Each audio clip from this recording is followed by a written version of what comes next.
नमस्कार दोस्तों, नमस्कार साथियों, आप सभी का स्वागत है आपके अपने YouTube चैनल रीजनिंग वाले में। दोस्तों, आज हम आपके लिए एक ऐसी महत्वपूर्ण क्लास लेके आए हैं जो आपकी एसएससी जीडी के एग्ज़ाम के लिए बहुत ही इम्पोर्टेंट होने वाली। पिछली जो क्लास थी उसमें हमने नोटिफिकेशन और हमारा जो सिलेबस था वो देख लिया था। आज हम जो टॉपिक डिस्कस करने वाले हैं वो टॉपिक है डाइस। ठीक है, आपने अभी तक हमारे चैनल को सब्सक्राइब नहीं किया, सब्सक्राइब करें, सेशन को लाइक और शेयर करना ना भूलें और हमारे साथ एंड तक बने रहिएगा। आपको बहुत सी इंपॉर्टेंट चीज़ें आपको देखने को मिलेगी। तो आज हम जो टॉपिक स्टार्ट करने वाले हैं दोस्तों वो है डाइस। तो डाइस को सबसे पहले मैं कहूँ तो हिंदी में कहा जाता है पासा। डाइस को हिंदी में क्या कहा जाता है? पासा। और पासे से आपके एग्जाम में क्वेश्चन आते हैं। ठीक है, तो एसएससी की ही बात नहीं है, और भी जितनी कंपटीशन से एग्जाम्स होती है उसमें भी ये टॉपिक कई बार पूछा जाता है डाइस। तो आपको एसएससी के अलावा भी अगर आप और भी कोई कंपटीशन की तैयारी कर रहे हैं तो आपके लिए भी बहुत इंपॉर्टेंट होने वाली है। सबसे पहले कि ये डाइस दिखता किसके समान है। सबसे पहले कि डाइस दिखता किसके समान है, क्या आप ऐसे कर लीजिए, आप मान लीजिए कि डाइस होता कैसा है। तो डाइस जो होता है ना, आपका एक जो बंद कमरा होता है वैसा आप किसको मानेंगे? डाइस को। वैसे डाइस की जो शेप होती है ऐसा कुछ डाइस होता है।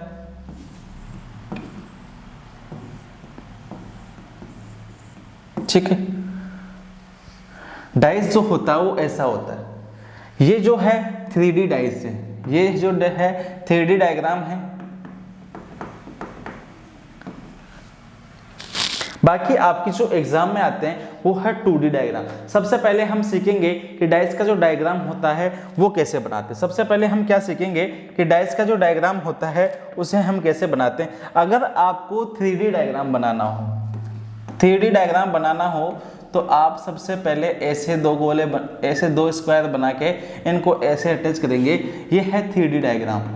ठीक है, हम पहले इसको समझने की कोशिश करते हैं। बाकी एग्जाम में जो आपके आएगा वो 3D डायग्राम नहीं आएगा, उसमें जो आपके आएगा वो आएगा 2D डायग्राम। तो मैंने बताया क्या कि जो डाइस होता है, डाइस जो होता है वो किसके समान होता है? तो मैंने कहा बंद कमरे के समान आप इसे डाइस को मान सकते हैं, बंद कमरे के समान।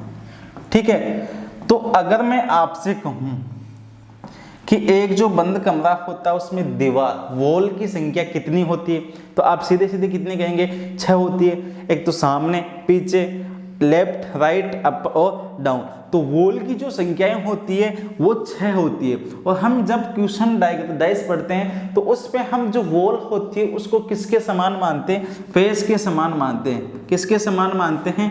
फलक के समान मानते हैं। सबसे जो मेन इंपॉर्टेंट चीज है वो यही है कि जो एक डाइस होता है उसमें कितने पेस होते हैं। तो एक जो डाइस होता है उसमें कितने पेस होते हैं? 6 पेस होते हैं। क्यों होते हैं? क्योंकि हमने माना कि एक जो डाइस होता है वो किसके समान होता है? एक बंद कमरे के समान होता है। तो बंद कमरे के समान डाइस है तो जो कमरा है उसमें दीवारों की संख्या कितनी होती है? 6 होती है। तो ये डाइस में फेस यानी कि फलक होंगे। फलक होंगे कौन से? ये वाले फलक होंगे। जैसे ये दीवार है तो ये फलक है। ठीक है, अब मेन जो चीज आती है वो ये आती है कि मैं क्यों समझूं या मेरे को क्या आवश्यकता है कि मैं फलकों की संख्या जानूं। तो सबसे जो मेन इंपॉर्टेंट चीज है वो यही है कि जो आपकी एग्जाम में जो क्वेश्चन आएगा, आपकी एग्जाम में जो क्वेश्चन आएगा उसमें जो डाइस दिया होगा वो कुछ इस टाइप का दिया होगा। आपके एग्जाम में जो डाइस आएगा वो किस टाइप का दिया होगा? इस टाइप का दिया होगा। इसमें कितने पेस विजिबल होंगे? इसमें 3 पेस विजिबल होंगे। इसमें 3 पेसेस क्या होंगे? विजिबल होंगे। और इन 3 पेज के अकॉर्डिंग ही आपको किसी एक के अपोजिट आपसे पूछा जाएगा। कैसे पूछा जाएगा? जैसे यहाँ पे 2, 3, 4 दे दिया तो आपसे पूछा यहाँ पे अगर 4 है तो इसकी इस साइड में सामने वाले पेज पे क्या वैल्यू होगी? आपसे यही पूछा जाएगा कि यहाँ पे अगर 4 है तो इसकी इस वाले पेज पे क्या वैल्यू होगी, और यही आपको बताना। तो हमारे पास 3 पेज है, 3 पेज हमें पता करने हैं और मैंने कहा कि 6 पेज अपने पास होते। सबसे पहले मेन जो इंपॉर्टेंट चीज़ है, मेन जो बात है अपनी आपने को बात करनी है क्वेश्चन कैसे करना है, तो उस पे चलते हैं। तो सबसे पहले हम देखते हैं कि एसएससी में जो क्वेश्चन बनते हैं, एसएससी में जो क्वेश्चन बनते हैं वो डाइस से 2 टाइप से क्वेश्चन बनते हैं। कितने टाइप से? 2 टाइप से क्वेश्चन बनते हैं। पहला जो क्वेश्चन बनेगा वो किससे बनेगा, क्लोज डाइस से। किससे बनेगा भाई, क्लोज डाइस से। सेकंड जो क्वेश्चन बनेगा वो किससे बनेगा, ओपन डाइस से। ठीक है, क्लोज डाइस से क्वेश्चन आएगा या कौन से डाइस से क्वेश्चन आएगा, ओपन डाइस से। क्लोज डाइस से कैसे कैसे क्वेश्चंस बनते हैं, मेन जो इंपॉर्टेंट पार्ट है वो यही है। ज्यादातर क्वेश्चन जो बनते हैं वो कौन से वाले पार्ट से बनते हैं, क्लोज डाइस से बनते हैं। तो हम देख लेते हैं कि क्लोज डाइस में जो क्वेश्चन आते हैं वो कैसे कैसे आते हैं। क्लोज डाइस में भी क्वेश्चन आते हैं, वो दो टाइप से क्वेश्चन आएंगे। एक तो आएगा सिंगल डाइस से क्वेश्चन, एक तो आ सकता है सिंगल डाइस से क्वेश्चन आ सकता है, एक आ सकता है 2 और मोर देन 2। ठीक है, मैं अभी एक बार हिंदी में भी रिपीट कर दूंगा। डाइस मैंने बताया आपको पासा, ठीक है, बंद पासा, खुला पासा। ठीक है, सिंगल डाइस का मतलब एक पासे से क्वेश्चन आएगा, 2 और मोर देन 2 का मतलब 2 या 2 से अधिक पासे भी क्वेश्चन में हो सकते हैं। अब जो सिंगल डाइस से क्वेश्चन आते हैं वो भी दो टाइप से क्वेश्चन आते हैं। एक आएगा स्टैंडर्ड डाइस, एक कौन सा आएगा, स्टैंडर्ड डाइस। एक आएगा ऑर्डिनरी डाइस, एक कौन सा आएगा, ऑर्डिनरी डाइस। इसे कहते हैं हम साधारण पासा, इसे हम कहते हैं साधारण पासा, इसे हम कहते हैं मानक पासा। इसे हम क्या कहते हैं, मानक पासा, इसे हम कहते हैं साधारण पासा। तो अब जो मेन बात है वो ये है कि जो डाइस से क्वेश्चन आएगा तो डाइस से क्वेश्चन बनेगा कैसे, या आएगा कहां से, या तो स्टैंडर्ड डाइस का क्वेश्चन होगा या किसका होगा, ऑर्डिनरी डाइस का क्वेश्चन होगा, या 2 से अधिक, या ओपन डाइस से। तो कुल मिला के हमें मेन जो चीज पढ़नी है वो ये पढ़नी है कि या तो स्टैंडर्ड डाइस से क्वेश्चन आएगा 1, 2, 3 एंड 4। ठीक है, 4 चीजें अपने को पढ़नी, स्टैंडर्ड डाइस, ऑर्डिनरी डाइस, 2 और मोर देन 2 डाइस और ओपन डाइस। ये 4 अपने को चीजें पढ़नी। सबसे पहले आप हेडिंग डाल लीजिए, सबसे पहले आप हेडिंग डाल लीजिए स्टैंडर्ड डाइस। सबसे पहले आप हेडिंग डाल लीजिए स्टैंडर्ड डाइस, या इसे आप हिंदी में क्या कहेंगे, मानक पासा। मानक पासा, ठीक है। अब इसकी जो खास बात है, इसकी बात ये है कि जो स्टैंडर्ड डाइस है उसकी डेफिनेशन ये है कि sum of 2 opposite faces, sum of 2 opposite faces will be 7। ठीक है, अगर मैं हिंदी में बात करूं तो आमने सामने के फलकों का योग कितना होगा, आमने सामने के फलकों का योग क्या होगा, 7 होगा भाई। आमने सामने के फलकों का योग क्या होगा, 7 होगा। अब देखो क्वेश्चन कैसे सोल्व करने हैं आपको। मान लीजिए आपके एग्जाम में क्वेश्चन आ गया, मान लीजिए आपके एग्जाम में क्वेश्चन आ गया, क्वेश्चन नंबर 1, ये एक डाइस है, ये एक डाइस दिया है आपको, यहाँ पे दिया 1, यहाँ पे 2, 1, यहाँ 3। ठीक है, वो 1, 2, 3 दिया है, आपसे पूछा है 3 के विपरीत फलक पर कौन सा अंक होगा, 3 के विपरीत में कौन सा अंक होगा, ये आपसे क्वेश्चन पूछा है।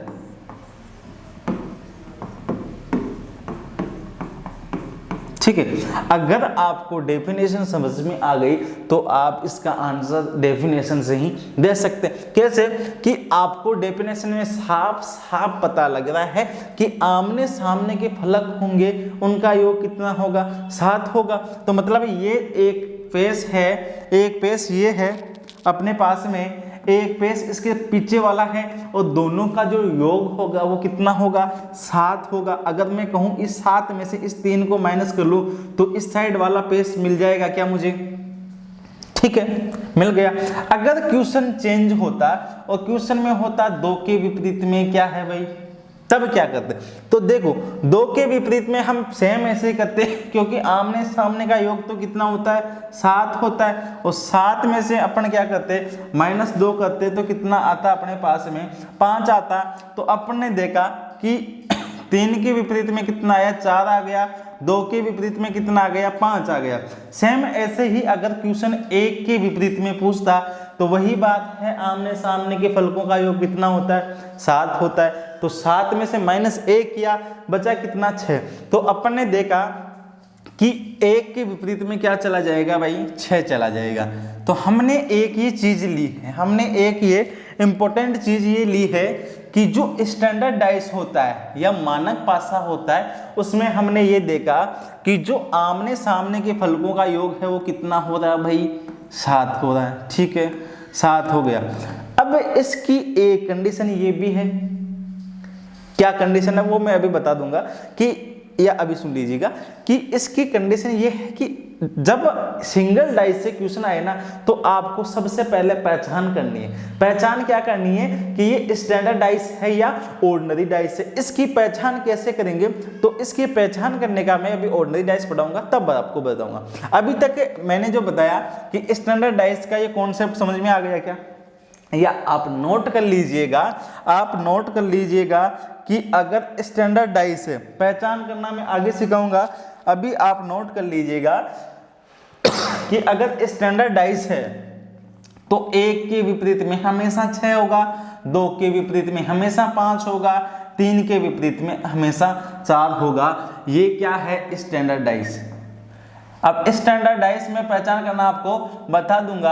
और स्टैंडर्ड डाइस में अगर कभी भी आपसे 5 के विपरीत पूछा जाए तो आप सोते हुए भी क्या आंसर देंगे 2, 1 के विपरीत पूछा जाए तो 6, 3 के विपरीत आपसे पूछा जाए तो 4। ठीक है, अब जो आपको सेकंड हेडिंग डालनी है वो डालनी है ऑर्डिनरी डाइस की।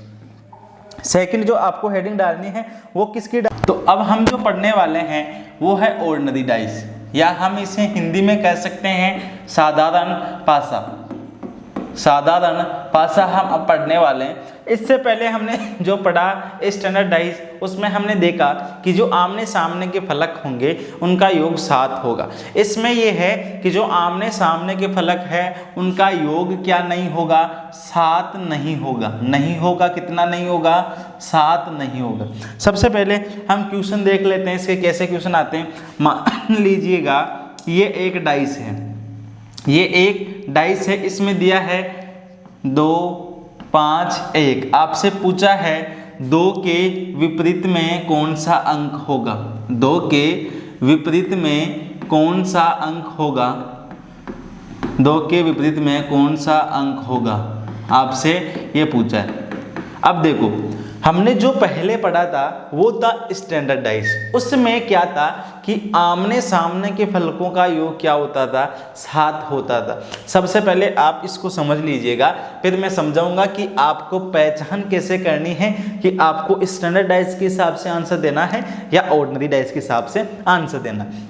देखो अगर आपसे 2 के विपरीत में पूछा है, 2 के विपरीत में आपसे पूछा है तो आप सबसे पहले एक काम करें, 6 तक गिनती लिख लें, 3 4 5 6। अब जो आपके पास में है, अब जो आपके पास डाइस में जो जो चीजें हैं उनको काट दीजिए। 2 है, 1 है, 5 है, 1 है, 2 है, 5 है, बच्चा क्या अपने पास में 3 4 और 6। यही क्या होगा आपका आंसर होगा। तो आप सीधे सीधे ये कह सकते हैं कि जो ऑर्डिनरी डाइस है उसमें हम जैसे आपसे 2 का विपरीत पूछा जाए, 5 का विपरीत पूछा जाए या 1 का विपरीत पूछा जाए, आप इसमें फिक्स आंसर नहीं दे सकते। आप इसमें फिक्स आंसर नहीं दे सकते। आप इसमें जो 3 चीजें यहाँ लिखी हुई है इसके अलावा जो 3 जो पैसेज की वैल्यू बच गई वो ही इसका आंसर होगा। आपसे चाहे 2 के विपरीत पूछे तो भी 3 4 6 होगा, 5 के विपरीत पूछे तो भी 3 4 6 होगा, 1 के विपरीत पूछे तो भी 3 4 6 होगा। अब जो मेन बात है वो ये है कि हम इसके हिसाब से आंसर दें या उसके हिसाब से आंसर दें। तो अब आप ध्यान रखें, देखो मैं यहाँ पे 2 डाइस बनाता हूँ। एक डाइस मैंने यहाँ पे बनाया है, एक मैंने यहाँ पे बनाया, यहाँ पे लिखा मैंने 1 2 3, यहाँ पे लिखा 2 5 7। अब देखना हमें पिक्स का आंसर या हमें पिक्स वाला जो अपन ने स्टैंडर्डाइज पढ़ा था, तो आपको सबसे पहले पहचान करनी आनी चाहिए कि ये स्टैंडर्डाइज है या ऑर्डिनरी डाइस है। तो देखिएगा हम इससे की पहचान कैसे करेंगे। स्टैंडर्डाइज जो होगा, स्टैंडर्डाइज का मतलब फिक्स वाला आंसर होगा, स्टैंडर्डाइज का मतलब फिक्स वाला, और स्टैंडर्डाइज होगा ना उसके जो पास वाले फलक हैं उनका योग क्या नहीं होगा, 7 नहीं होगा। एक सेकंड, यहाँ पे 7 तो होता ही नहीं है, एक सेकंड दोबारा से देख लीजिएगा। मैंने 2 डाइस बनाए, यहाँ पे मैंने यहाँ पे 1 2 3 2 5 4, ठीक है।